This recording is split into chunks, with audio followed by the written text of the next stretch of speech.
Isang magandang araw po sa bawat isa sa atin, and once again, welcome to our midweek service. And God bless po sa bawat isang nanonood sa mensahe ng Panginoon para sa atin sa linggong ito. Before we will start, let us pray.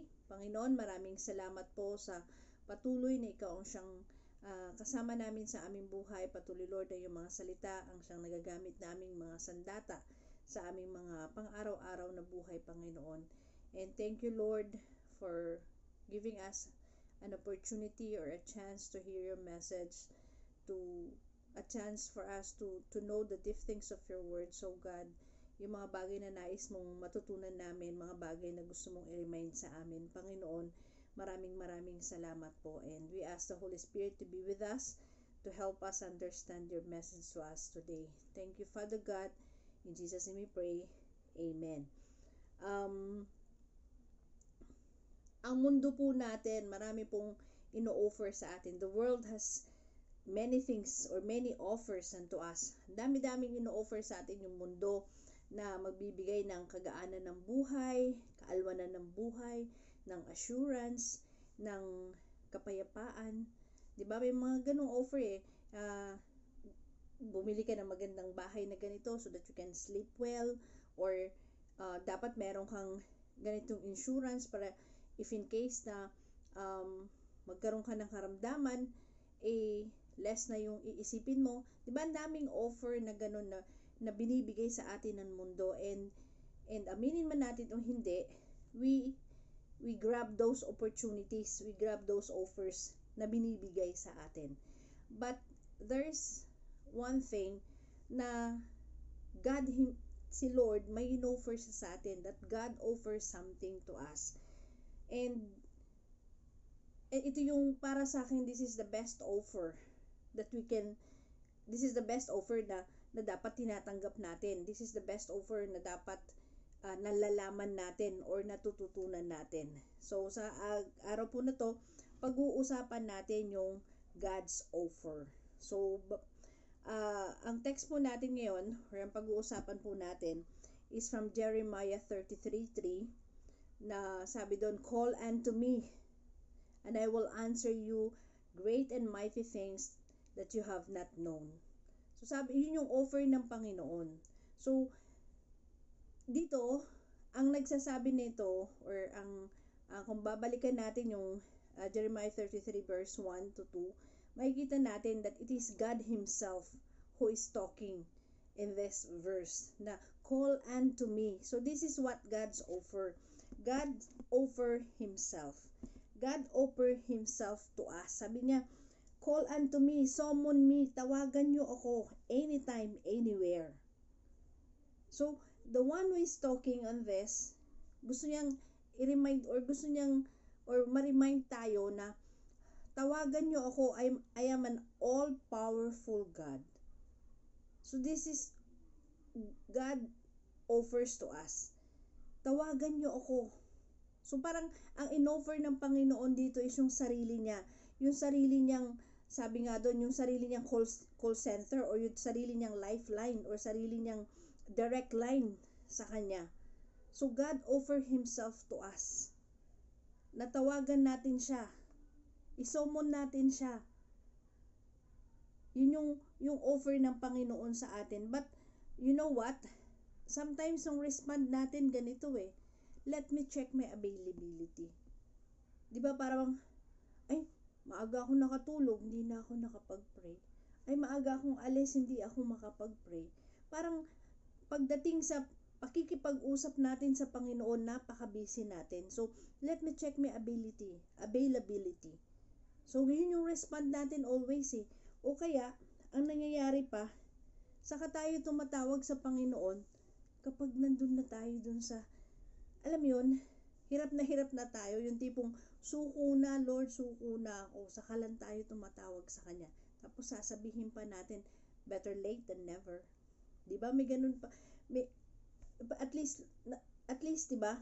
Up to the last moment, or yung parang last na lifeline mo na, tinawag mo ang Panginoon. So, meron sabi ng Panginoon, tawagan mo ako, unahin mo akong tawagan. Hindi niya binigay dito, for example, hindi sinabi ng Panginoon, tawagan mo yung kumari mo, tawagan mo si pastor, tawagan mo yung kaibigan mo. Kumbaga, ang binigay mismo ng Panginoon dito, tawagan mo ko, ito yung number ko, ito ako, tawagan mo ko. So God offer Himself to us. So this is the first offer na ibinigay sa atin ng Panginoon. Then the second offer that God wants to give, or yung offer ng Panginoon para sa atin, is to become more powerful than our fears. Sa panahon natin ngayon, ang daming mga uncertainties, ang daming mga unsure things, or nandun yung mga doubts, nandun yung mga disappointments, mga discouragements na meron tayo, yung mga bagay na what if, mga kinakatakutan natin, mga kahinaan natin.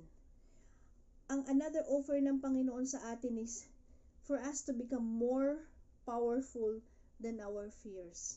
Kaya nga sabi niya, call unto me and I will answer you. Anong klase yung ino-offer niya rito? Great and mighty things that you have not known. Gusto ng Panginoon that we should put our trust in Him, or we should put our faith in Him, not on things of this world, not on things that will not last till eternity, but God wants us to put our faith in Him.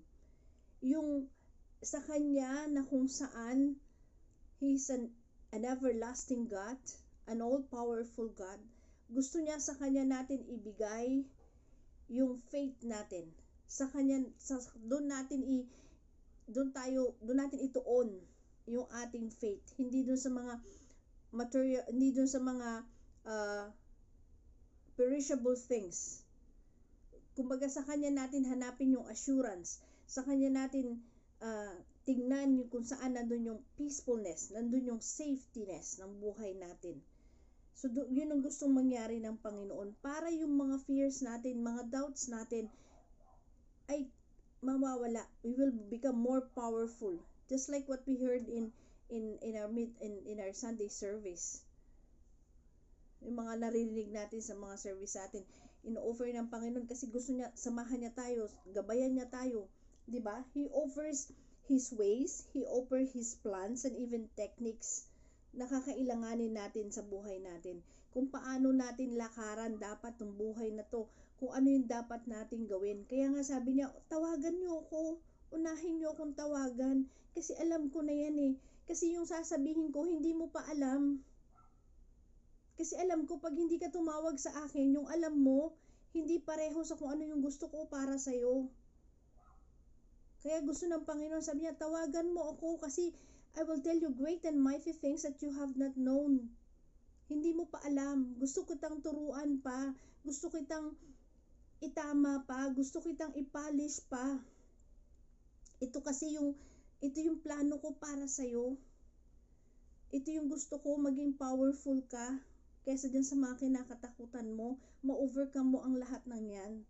Yun yung mga kaparaanan na gustong ini-offer ng Panginoon sa atin. Kaya sabi niya, call unto me, and I will tell you great and mighty things. Pero tayo, anong respond natin? Kung minsan, and even me, sometimes sinasabi ko, hindi ata ako naririnig ni Lord. Pero ang totoo, naririnig tayo ng Panginoon. Pero mas may maganda siyang plano para sa atin. Kaya ang gusto ng Panginoon is to become more closer to Him. Para yung pag-iisip natin o yung mindset natin maging kaparehasan ng mindset ng Panginoon. Para sa bawat pagkakataon ng buhay natin, makikita natin, wow, great and mighty things. Mga bagay na nais pang ipakita ng Panginoon sa atin. Mga bagay na nais ng Panginoon para sa atin. So ito yung ino-offer sa atin ni Lord. Tawagan mo ako.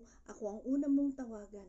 Sa akin mo ibigay o sa akin mo iput yung faith mo. Not on things na hindi magbibigay ng assurance na pangmatagalan. Assurance that will last till eternity. So God invitation or offers to us is what we need. Ito yung kailangan natin. Kaya si Lord parang nagpapapansin na nga dito, tawagan niyo ako, call unto me. Ako tawagan niyo muna. Kasi ito alam na ng Panginoon na ito yung kailangan natin sa buhay natin. God wants us to become closer to Him. He wants our faith in Him bigger than our fears, bigger than our uncertainties in our life. And God is reminding us that, hey, here I am, an all-powerful God. Call upon me. Here I am, an all-powerful God.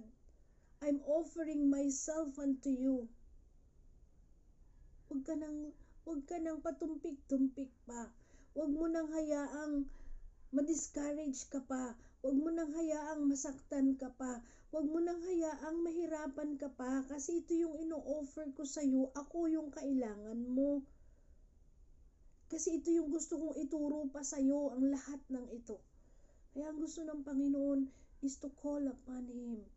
In every moment ng buhay natin, in every day of our life, God wants us to call upon Him.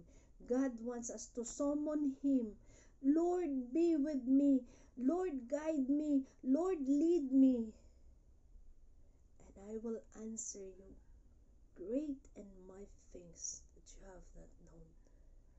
Ito yung offer ng Panginoon that most of us nakakalimutan po natin.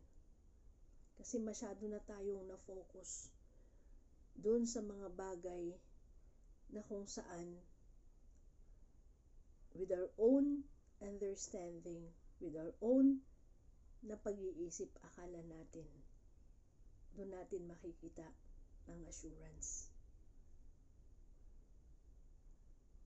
So mga kapatid, God is offering unto us sa bawat minuto, sa bawat oras ng buhay natin, God is offering Himself to us. Call upon Him.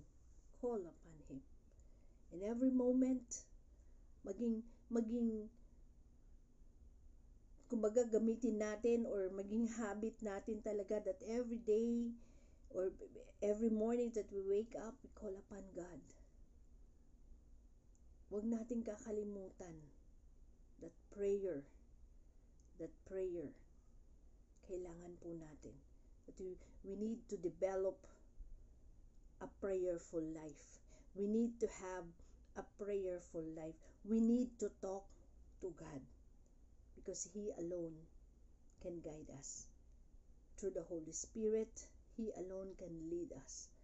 Through the Holy Spirit, He alone can reveal unto us the deep things of His words.